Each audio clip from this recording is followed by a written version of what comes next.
Monseñor Agustín Román no solo fue el primer obispo cubano ordenado para el episcopado en Estados Unidos, sino que fue el amigo de todos. Construyó la Ermita de la Caridad con las primicias de los cubanos recién llegados. Del legado de Monseñor Agustín Román, Radio Paz presenta En Busca de la Felicidad.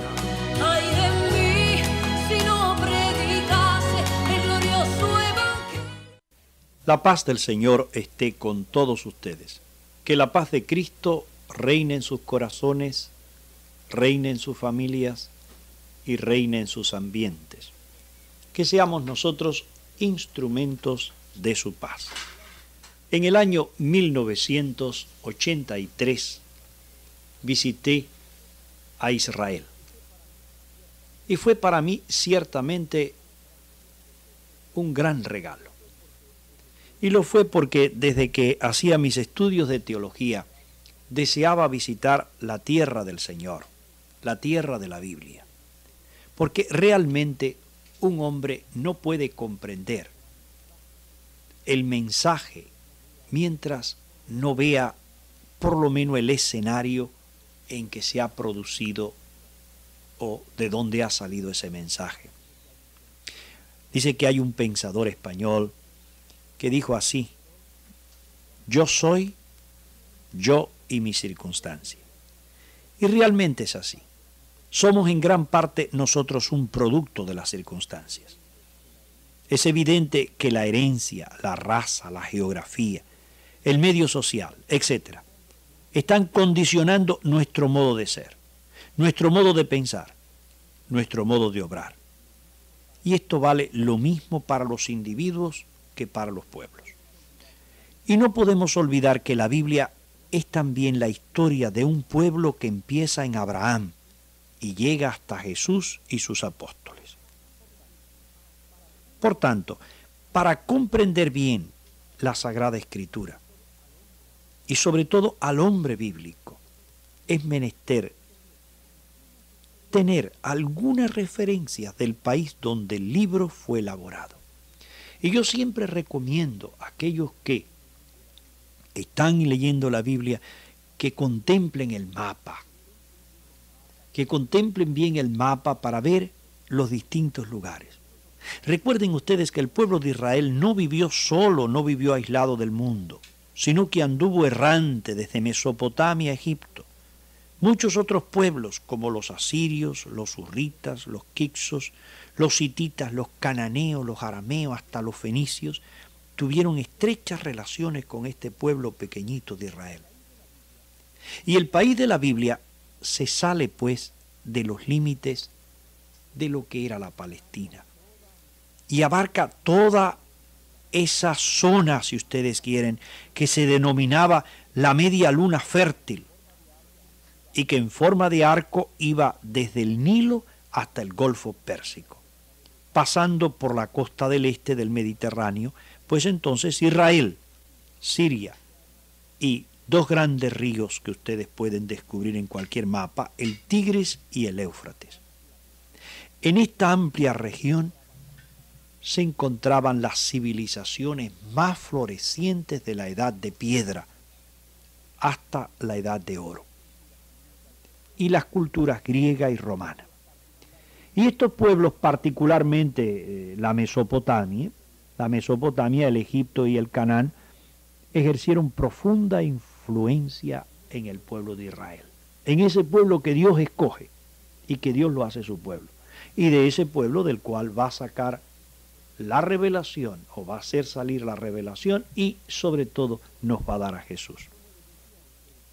Israel fue para mí algo maravilloso.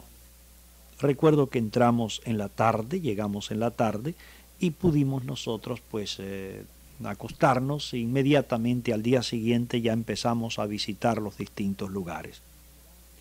Y entre los innumerables nombres geográficos que uno va viendo al visitar Israel o al leer la Biblia, hay uno que abarca gran parte de la historia sagrada y suscita en nosotros como un sentimiento de religiosidad. Israel se llamó la Palestina Su nombre era de origen griego. Filistín, filisteos o tierra de filisteos. La Biblia, cuando se refiere a épocas antiguas, denomina a esta Palestina con el nombre de Canaán. Está limitada al norte por los actuales países del Líbano y Siria, al sur por la península desértica del Sinaí y al este por los límites del gran desierto de la Arabia y al oeste por el mar Mediterráneo. Por supuesto, en la visita que hicimos pudimos recorrerla casi toda, pero no podíamos de ninguna manera visitar un poco hacia ciertas partes porque sabemos nosotros lo que eso significa. Es decir, la parte del este en ese momento pues no era prudente por la situación bélica en que se encontraba. Forma una especie de pasillo o corredor entre dos grandes civilizaciones de la antigüedad, la Mesopotamia y el Egipto. Está abierta al mar y está enclavada en una verdadera encrucijada. Sirvió de puente entre Asia y África, y entre el Océano Índico y el Mediterráneo y Europa. Ha sido objeto de rivalidades, de choques entre naciones. La historia realmente de Israel es realmente trágica. Tanto más ha sido difícil que su situación geográfica era como la llave que abría la conquista de muchos reinos. De hecho, hasta el siglo V antes de Cristo, el propietario, el amo de Israel era el dueño del Oriente Medio. Y este constante trasiego, si quieren ustedes, de pueblo, hará que el país vaya recibiendo como una influencia de todos ellos. Todo país que va pasando va dejando algo en ello. No es grande, indudablemente, Israel. Tiene una superficie de unos 25.000 kilómetros cuadrados. Algo menos que, qué sé yo, que cualquier país nuestro, el más pequeñito que nosotros encontremos en América. Casi pudiera decir como una provincia en el caso de los cubanos o un pedazo de cualquiera de nuestras islas. Aproximadamente, yo creo que es algo pequeño, pero es grande. Es un cuadrilátero de 250 kilómetros cuadrados, de longitud de norte a sur, por una anchura tal vez de 37 kilómetros. Las distancias son cortas.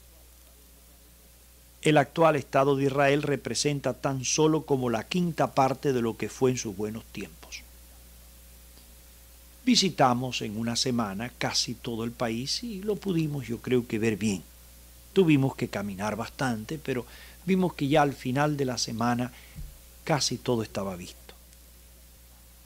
La depresión Jordana, única en el mundo continental, atraviesa el centro del país este río, descendiendo desde el norte al sur hasta 392 kilómetros por debajo del nivel del mar. Y en medio de esta fosa estéril desciende formando innumerables curvas. El río Jordán es lindo verlo desde arriba cuando se va en avión. Nace en las faldas del Hermón, de unos 2.000 kilómetros o de unos 2.000 metros de altitud y desemboca después en el Mar Muerto, al que la Biblia llama Mar de la Sal, pues claro que es salado y la salinidad es extraordinaria en este lugar. En ese lugar no existe animal ninguno, no existe vegetal, no existe cuerpo humano, no existe nada. Es más, cuando uno se tira y va a nadar un poco en él, flota como si fuera de corcho. Al oeste de la orilla meridional, muchos bloques de sal, como deformados por las lluvias, y van adquiriendo como figuras grotescas, así raras, como si fueran, qué sé yo, nos parecen a nosotros como esos lugares desérticos, como si fueran estatuas humanas. Por eso muchas veces nos recuerda cuando leemos o cuando vemos eso y leemos en el Génesis 19 lo de la mujer de Lot. Las montañas se alzan a una y otra parte del Jordán, alzando, tal vez, yo digo, hay cumbres más elevadas y otras menos elevadas. Alturas poco más de 1000 metros. No hay duda que es interesante la riqueza agrícola de este país, aunque varía mucho. En una parte es desértica totalmente.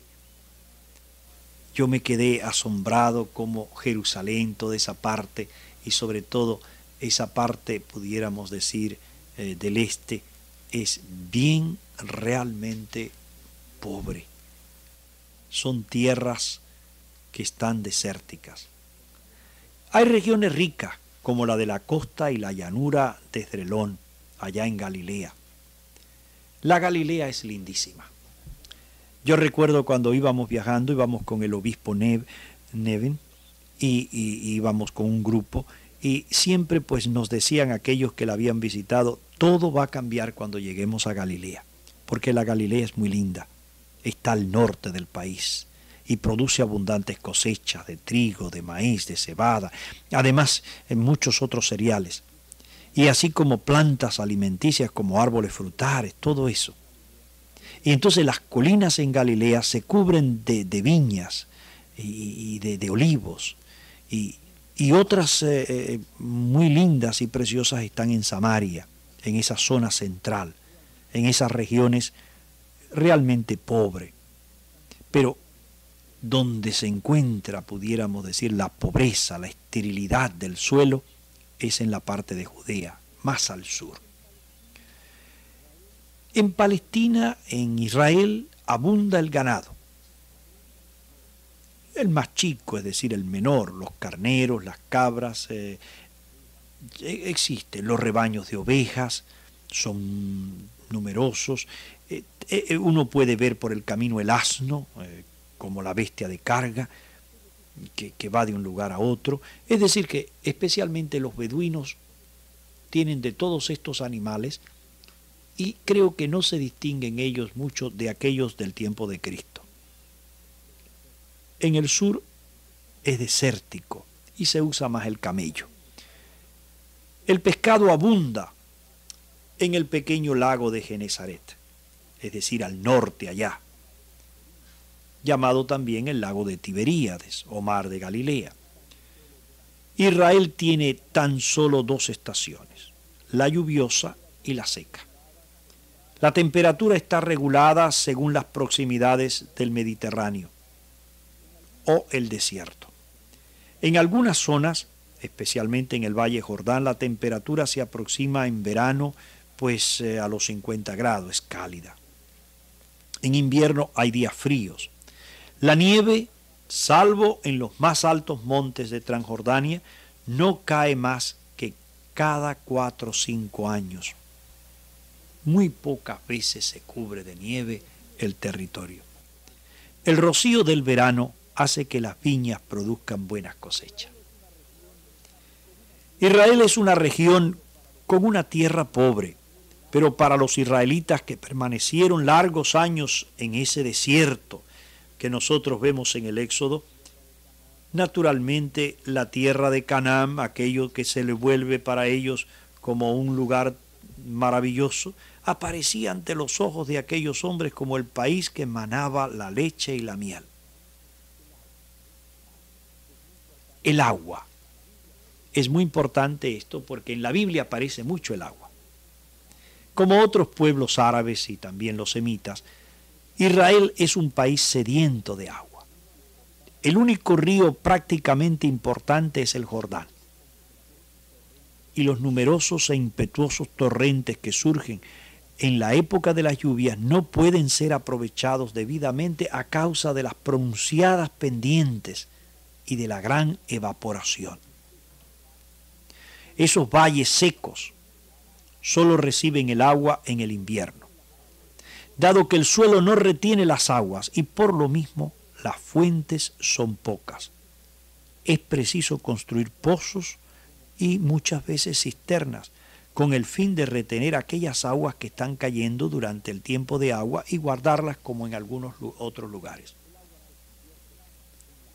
El agua se convierte en la causa y en el signo de la vida y del bienestar. Es así. Recuerden ustedes que en la Biblia aparece el paraíso, un jardín regado por 4 hermosos ríos. Y esto es como la imagen que mejor evoca la gran ilusión de aquellos sedientos beduinos, en los que los desiertos son como lugares donde uno perece y siempre estamos como deseando un lugar donde haya agua. Un pozo en Israel, una fuente, eso es un tesoro. Recuerden ustedes que el agua y el rocío son, para este hombre bíblico, como uno de los mayores tesoros, uno de los mayores regalos.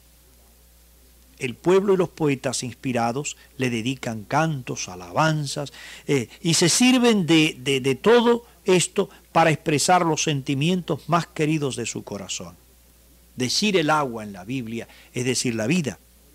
Espontáneamente nos viene a la memoria aquella exclamación que más que un grito de esperanza es una exclamación que la Iglesia nos recuerda en el Adviento ante la próxima venida del Señor. Recuerden ustedes cómo en el Adviento, cuando se va diciendo la misa, los sacerdotes leen y dicen eso de Isaías 45:8, enviad cielos vuestro rocío, lloved nubes al justo, al Mesías. La lluvia es algo maravilloso, es como un tesoro. Jesús, junto al pozo de Jacob, cuando nosotros nos situamos en el mapa ahí, en lo que es la Samaria, le decía a la samaritana, quien bebiere del agua que yo le daré, jamás tendrá sed. El agua que yo le daré, se hará en él una fuente de agua que emana hasta la vida eterna. Esto lo encuentran en el Evangelio de San Juan, en el capítulo 4. Y en otra ocasión, Jesucristo decía, el que diere de beber a uno de estos pequeños un vaso de agua fresca, no perderá su recompensa. Mateo 10. Y en el juicio final, Jesucristo le dirá, tuve sed y me diste de beber. Y no me diste de beber, y eso es el capítulo 25 de San Mateo.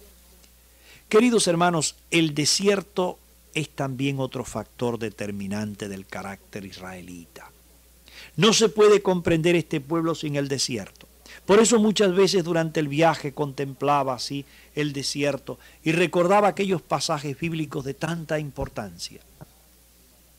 Esta proximidad del desierto es uno de los rasgos que ha influido de modo más decisivo en la vida y en el pensamiento de este pueblo israelita. Del desierto proceden todos los movimientos de resurrección nacional y religiosa, desde Moisés hasta Jesús, pasando por David, los profetas, los macabeos. El desierto exalta como la personalidad, pero subordina al individuo a un grupo social. Todo se fundamenta en el particularismo de la sangre, de la familia, del clan. Recuerdo que uno de los sacerdotes que iban conmigo durante hacíamos el viaje se preguntaba cómo puede vivir esta gente cuando nosotros veíamos el beduino todavía con la vida primitiva que tendría que llevar en el tiempo de Jesús. Para él realmente no ha venido la civilización. El beduino, el nómada, adquiere como un hábito de silencio, de reflexión y busca como los valores interiores. Es orgulloso de su independencia, de su sangre, de su libertad interior, de su misma indigencia material, de su pobreza. Difícilmente se doblega bajo un yugo que no haya aceptado con entera libertad. Y esto es posible cuando ustedes visitan Israel. El beduino, el nómada, está allí por donde quiera y hay que respetarlo. No se puede hacer nada, no se le puede cambiar.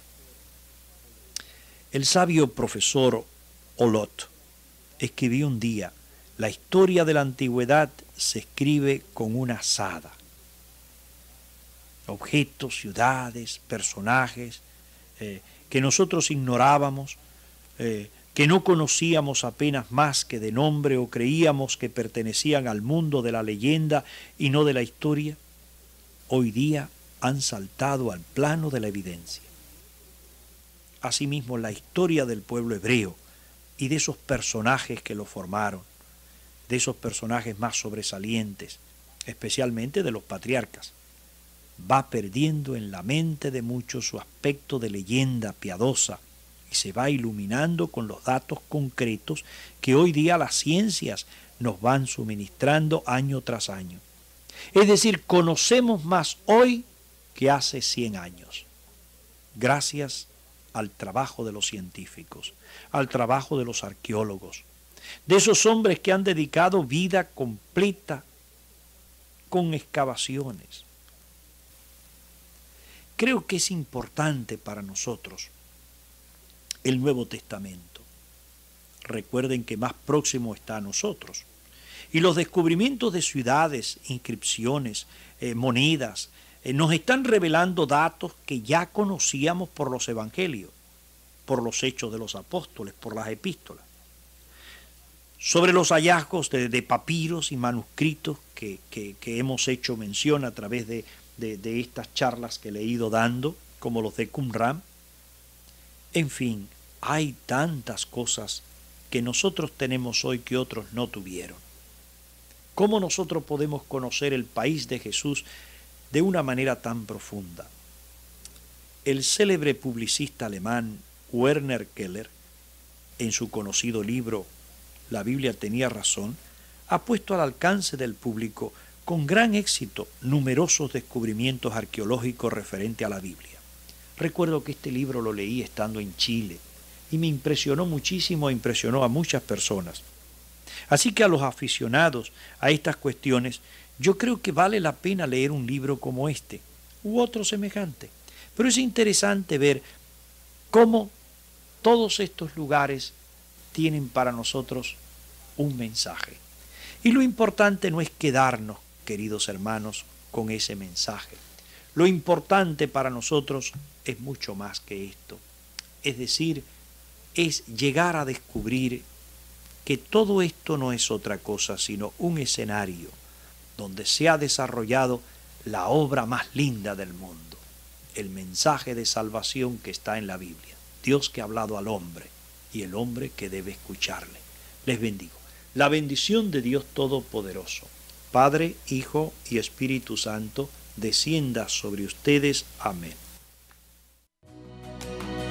Ay de mí, si no predicase el glorioso evangelio. Monseñor Agustín Román no solo fue el primer obispo cubano ordenado para el episcopado en Estados Unidos, sino que fue el amigo de todos.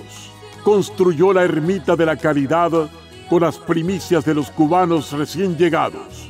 Delegado de Monseñor Agustín Román, Radio Paz presentó En Busca de la Felicidad.